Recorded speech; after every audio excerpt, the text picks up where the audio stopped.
Hey there folks, Peter here with BlackRock Business, and today we are going to start out a series on QuickBooks Point of Sale Multi-Store. This is a very important series for certain people who have multiple stores like in their company at different locations, and this is a way that all of your stores can communicate with each other so you can see what is in stock at different stores. Today I'm just going to say, hey, is QuickBooks Point of Sale Multi-Store for you? There are some very important pieces of information on how it works that may include or exclude you from wanting to get into QuickBooks Point of Sale Multi-Store. Before we interrupt your regularly scheduled program for this news just in right now, late breaking news. If you click in the description down below, there's a link down there and you can get over to our free QuickBooks Point of Sale Multi-Store course. That's right, taking you start to finish with QuickBooks Point of Sale Multi-Store. Sign up right now, get all the modules, and learn everything about QuickBooks Point of Sale Multi-Store for free. This is nuts! Don't forget to hit subscribe so you get all the latest, greatest QuickBooks Point of Sale videos coming at you all the time. Okay, let's get into it. First of all, I'm just going to talk about Multi-Store. Some of the features and who it would preclude to. With QuickBooks Point of Sale Multi-Store, you can have between 2 and 20 stores on your multi-store chain, and so those stores would be communicating with each other about what is in stock where, as well as like some purchasing and receiving documents, and transferring quantities between stores is a great thing. If you have a warehouse location, then that can be one of your multi-store locations, and you can transfer inventory from that warehouse location to another store. Or if you are running low at one store and you have a ton of the same item at a different store, you can do a transfer slip and transfer quantities from the one store to the other of the same item. And it's just a great system. And you don't, I've seen stores operate independently on like 2 independent versions of QuickBooks Point of Sale Pro. And it really gets kind of weird when you're trying to move inventory from one store to another and you don't know how to handle that in your accounting system. So that is one thing there. Now I'm gonna talk about, there's a headquarters store, that's your main store, kind of the main brain that is running the whole operation. And then there's remote stores, and that would be all the subsequent stores that are on their own out there. They don't quite have as much control as headquarters. All of the information from the remote stores heads back to headquarters, and so you get a copy of all the receipts and all the documents in headquarters. And the headquarters store is also the location that synchronizes with the QuickBooks Financial Exchange. And since I mentioned that, that is a very important piece of information. If your multiple stores, all separate tax entities, so like if they have their own EIN or their own tax filing, this may be a difficult setup for you if the headquarters is talking to QuickBooks Accounting, because QuickBooks Accounting in a company file is just going to want one EIN, one tax ID. And so if you have a whole bunch of stores and they all have different tax IDs, it's going to be difficult to do your taxes just right or kind of automatically with QuickBooks Accounting. It can still be done, and there is class tracking, which we'll get into later in a different video, so you can segregate the reporting, but it's just not quite set up for every store to have its own tax ID. It's possible, but your bookkeeper is going to have to do some extra work to make sure that they're reporting on just one store at a time. Now, if you have one company and you have a bunch of stores in that single company, then that's really what multi-store is totally set up to do, because headquarters is going to be synchronizing information with one QuickBooks accounting file. So keep that in mind. I'm going to talk about headquarters and remote store and what they can and can't do a little bit, and we're going to get deeper and deeper into that.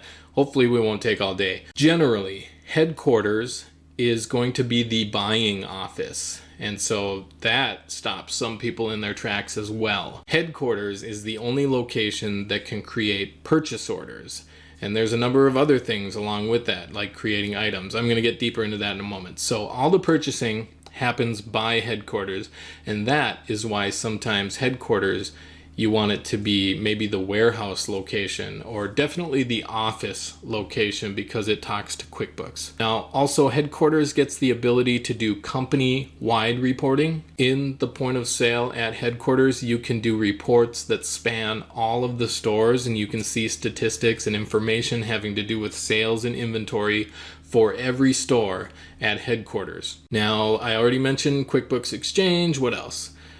In the headquarters store, you can also create documents and assign them to other stores. So you can do purchase orders, you can do receiving vouchers, you can even do receipts and other documents, and you can change what store they are for, and it will actually make that receipt or receiving voucher enacted and happening at that remote store. So keep that in mind. It's kind of a shortcut and gives headquarters total control of the other stores. Now for remote stores, they can only look at their own data, like their own receipt history, their own receiving history. The remote stores can look on their item list and they can see what is in stock at the other stores. So you can see quantity levels from all the different stores on your item list. That's kind of nice because you can see if something is out of stock at your location, you can see if it's in stock at another location. And then I think I'm just gonna pull over here and we're pretty much gonna take a look at what headquarters, well, headquarters can do everything. All of the different things you can do are enabled for headquarters.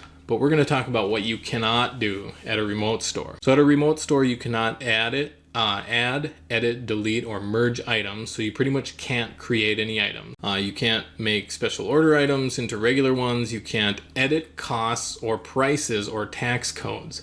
So keep this in mind. Now I'm going to have a little workaround I'm going to mention for a moment that a lot of stores do use because they like their remote store managers to have a little more control and a little more ability at the remote store. So stay tuned for that in a moment. So you can't, once again, you cannot edit the costs of items, the prices of items, or the tax codes. That's a big one. You cannot create assembly items, which would go along with not being able to create items at a remote store. You cannot define group items at a remote store. Let's see what else.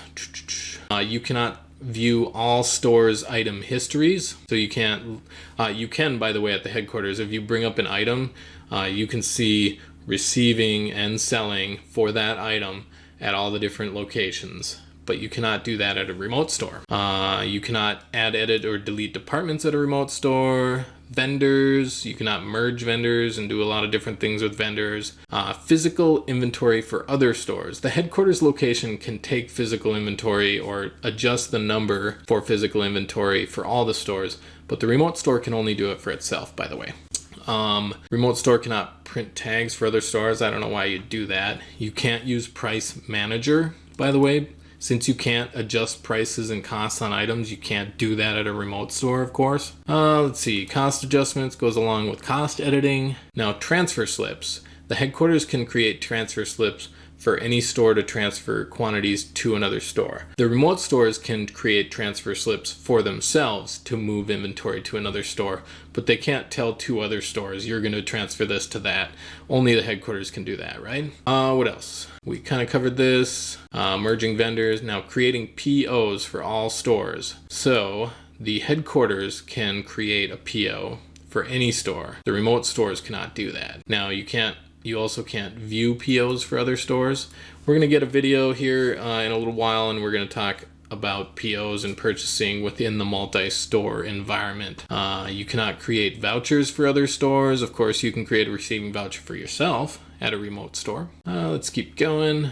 These were all kind of explained above, but this is getting nitty-gritty about creating and editing customers and merging customers. You can add customers to a receipt at a remote store, of course. You just can't merge them and do some of the more advanced functions when it comes to customers. And let's see what else. You can't run company-wide reports, but you can run single store reports on the remote store. That mostly covers it.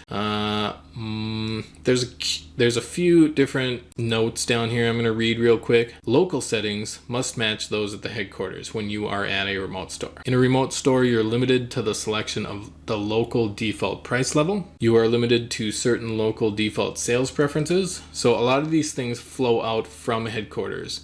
a lot of the company preferences in headquarters are just going to extend and flow out to all the remote stores. You're limited to layaway and sales order printed messages. That, who really cares? Limited to selection of default tax location. So you're going to want to keep that in mind when you're setting up the taxes. You are going to set default tax locations for each remote store. All the rest of this I don't think is especially pertinent. But that was pretty much our intro. Some of these things are kind of like gotchas, and some of them might pop out and might stop you from using multi-store. So that's why I kind of wanted this introductory video. The last thing I was mentioning, if you want to give your on-site manager at a remote store a little more functionality or a little more ability to do things, sometimes at the headquarters, I will actually set up a dummy computer that nobody really uses at the headquarters location. Maybe it sits in a closet or on some desk where nobody looks at it or nobody uses it. And that dummy computer will have point of sale headquarters location on it. And then I will set up a remote desktop such as Google Chrome desktop or TeamViewer. And then some of the managers at all the other stores can take turns jumping into that computer if the headquarters people want to give them the ability to like create an item or create their own POs. That's kind of the big one, I think, the purchasing thing. A lot of times the remote store manager will know their own store better than the headquarters location will, and so they'll know what's trending, what's running low.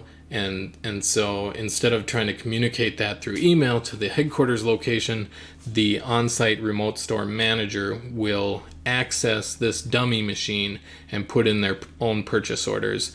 That is one thing that I wish Intuit would have allowed at remote stores, is doing their own purchase orders. I feel like that should be a thing, right?